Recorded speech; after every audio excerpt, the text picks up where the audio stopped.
How to type in laptop or computer keyboard. To write or type symbol on your keyboard or laptop, this video is for you. For that, first of all, let's us open a notepad to try it. Now, you have to just follow the two instructions to type . The first one is simply press the shift button and then hit the 2 button from the top.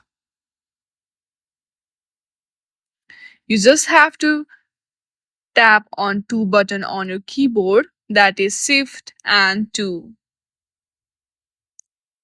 In this very easy step, you can easily type in your laptop or computer keyboard.